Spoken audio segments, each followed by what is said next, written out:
Hey everyone, welcome to the Union Pacific Railroad Evanston Subdivision, the N-scale inspired HO layout.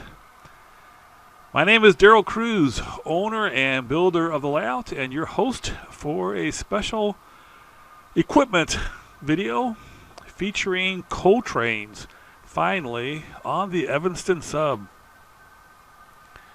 Was fortunate enough to pick up a bunch of Athearn bathtub gondolas, and I got them unpacked last night and got them on the rails, and today we're running some coal trains on the Evanston Sub. Here you can see this coal train coming down the original main line, and as you can hear, the dynamic brakes are at full gear here, slowing the train down as it makes its descent.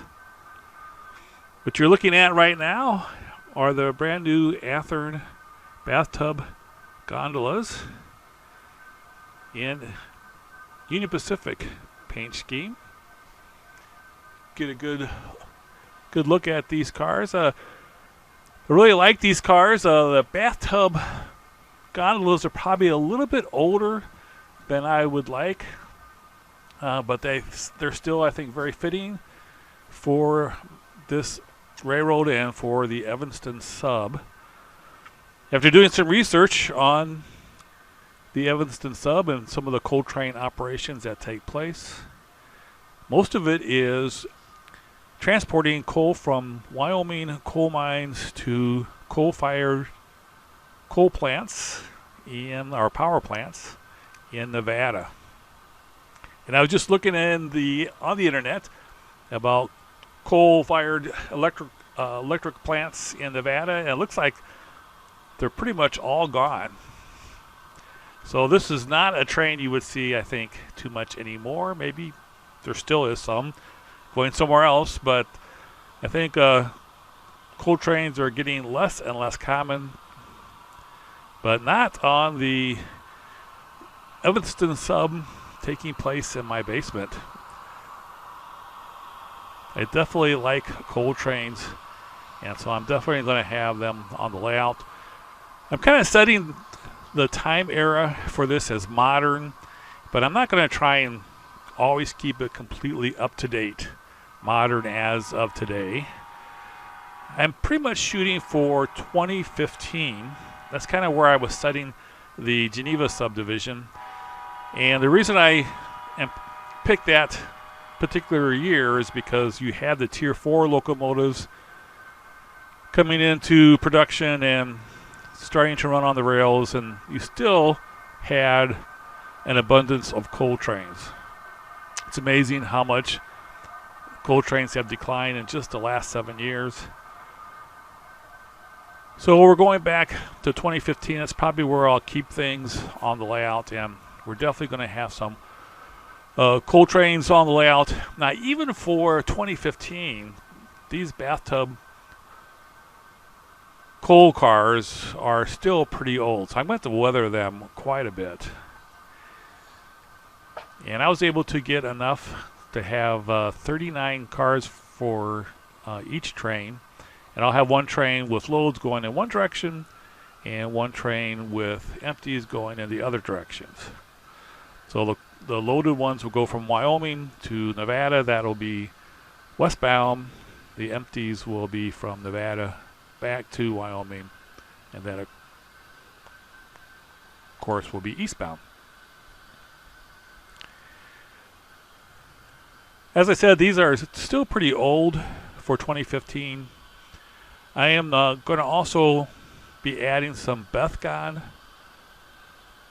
bathtub coal, some of the Bethgon twin tubs, which are also considered bathtub gondolas. So eventually I want to have coal trains up to 50 cars in length, so I still have about 21 cars that I'm going to add eventually over the years. So I'll probably be adding in some different kinds of models. And I've noticed with the coal trains, as it got later and later, the coal trains were much more mixed in the different kinds of cars that were in a coal train. When I first started watching the Union Pacific big time in Rochelle in 1997 and the early 2000s, there were a lot of coal trains where every car was exactly the same. As the years went on, though, it seemed like they got to be more and more mixed. So my coal trains are going to be a lot of different types of coal trains. We'll have a bunch of these bathtub coal cars, but we're also going to be having some of the newer Bethcon twin tubs and maybe even some aluminum sided or all aluminum coal cars as well. My thinking is that the trip from Wyoming to Nevada is a relatively short trip, especially when you consider going from Wyoming to the Midwest. So my thought is that this shorter route to Nevada is going to be trains that are using some of the older cars. These cars, by the way, are the CMHX, which is a car leasing company. As you can see, all the cars do have the safety striping. And I'm already mixing some here. You got some of the UP in with the CMHX. So as time goes on and we add more cars and get to the 50 car length, we'll have some different models and different road names kind of mixed in.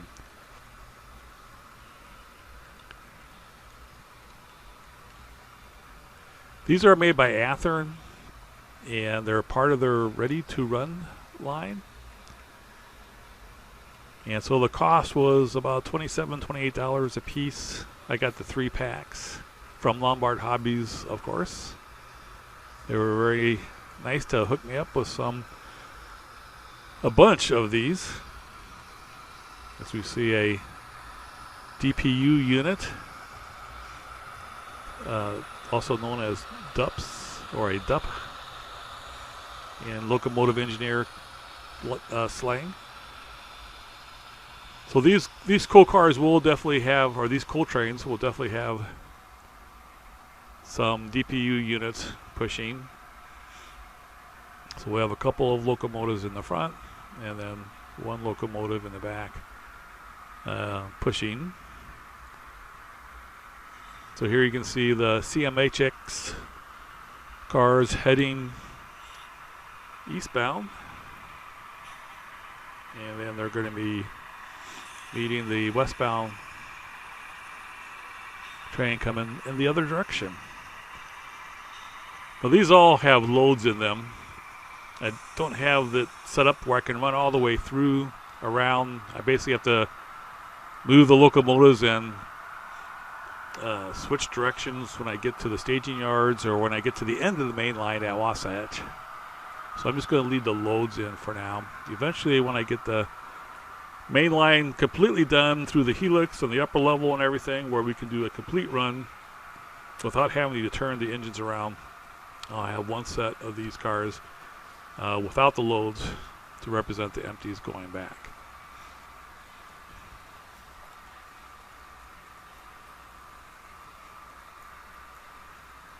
The detail on these cars is pretty good. It will not be the Genesis line or Scale Train's rivet counter type of quality, but there is a lot of detail. The ladders and so forth are pretty finely scaled, and they look appropriate. And there's a good deal of detail at the end of the cars for the brake reservoir and brake mechanisms and so forth, and handbrakes. They roll very nicely, and they track extremely well also. Here we see both of the DUPs pushing in opposite directions. I had a lot of fun running these trains. I ran them back and forth a couple times before I decided to shoot a video. Now, one viewer commented that he would like to see the train go completely through before changing the view. So there's two ways to look at how these trains are videotaped. One is kind of centered on the locomotive. So once the locomotive passes, then we, change the view and go up the rails a little bit and get the view of the locomotive coming further down the road. Another way is to just keep the camera stationary until the complete train is passed. So I'm going to do a poll on what viewers like the best, whether they would rather watch the whole train go by, every single car, before the views are changed, or if they prefer to watch videos where there's more attention and concentration on the locomotive. So what you've seen so far has been the complete train rolling by. Here we get a little close-up on the cars, although I think it's focused on the wrong thing.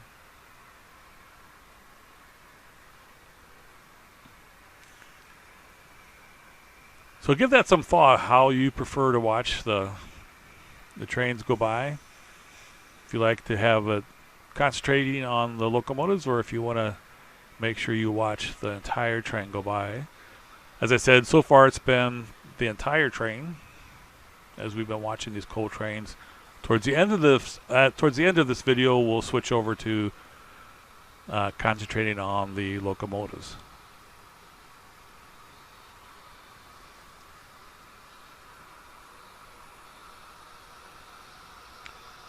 We'll definitely have to do some serious weathering on these cars,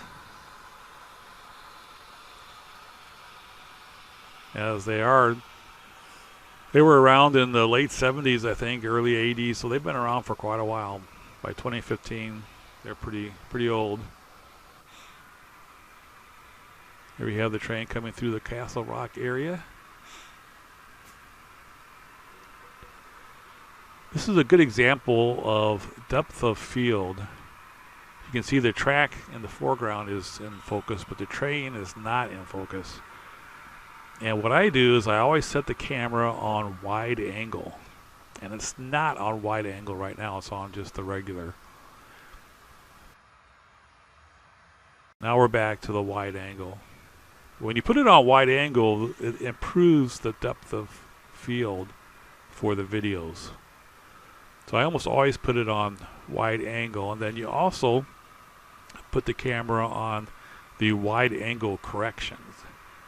Because when you put it on wide angle, you get the curves on the edges of the screen. So my camera, just a phone camera, the OnePlus 8 Pro.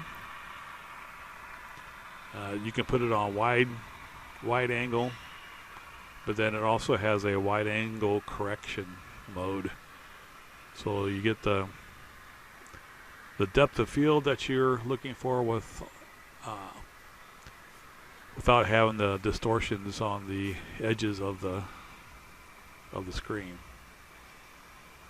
As we see the train going under Curvo. All right, here's an example where we're going to switch over now. We didn't see the whole train. We're switching back to the locomotive.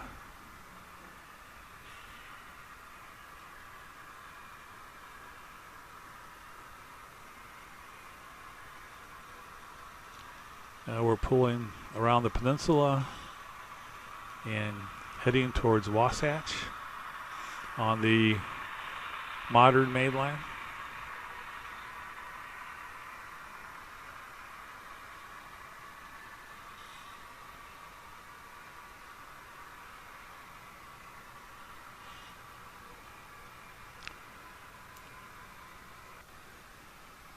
And now we have the final ascent to the summit at Wasatch.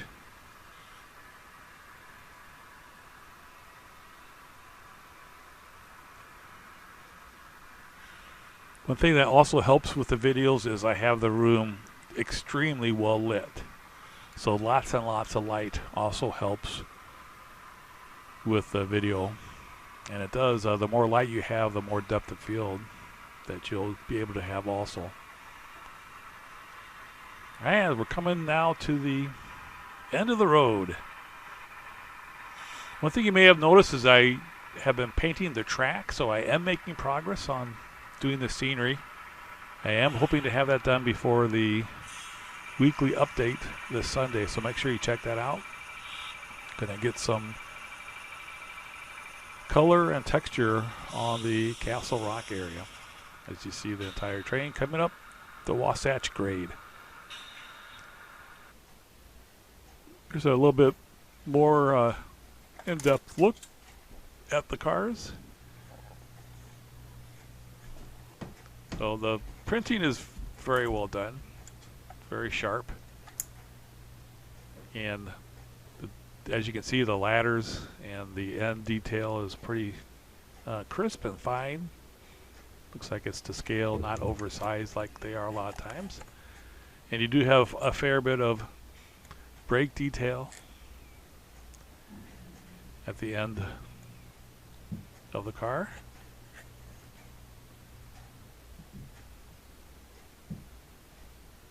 The couplers all seem to work pretty well. They were all kind of the same height. Did not have any problems with these tracking. In fact, I ran it against a turnout, and every single car stayed on the track going against the turnout. It kept going until the DPU at the end hit the turnout and shorted it out. You can see there is some bracing when we run it as empties. There is a little bit of bracing there. I was hoping there might be a little bit more. I'm not sure what the prototype has. These are steel construction, so maybe they wouldn't need as much bracing. And you can see the loads do come out. You can see the shape of them. Looks a little glossy, so we'll definitely have to get some weathering going. Here's the CMHX car. I really like this here where they have the old roll number painted out and you get the new data put in. So the CMHX got this from some other company, and they just painted out where they needed to put the new owner information on, and of course it also has the safety striping. And here you get an idea how well they roll. This is a 1% grade that it's on, and it easily rolls down. And again, these track extremely well. Even going against the turnout, they all stayed on the track. I thought that was pretty cool. So very free rolling. They will definitely roll down the grade if you're not careful. And then car weight, I decided to go ahead and weigh one. Comes out to 4.5 ounces. Now I checked the NMRA standards, and they say a base of 1 ounce, and then 0.5 ounce for every inch of the car length. So these cars are 7 inches long. 7 times 0.5 is 3.5 plus the 1 base, that's 4.5. So these are exactly the weight that they're supposed to be for NMRA standards. So coal trains on the Union Pacific Railroad Evanston Subdivision. I'm a pretty happy person right now watching the coal trains, but I will get to work on the scenery, I promise you. Thanks so much for watching. Have a great day, everybody. Take care.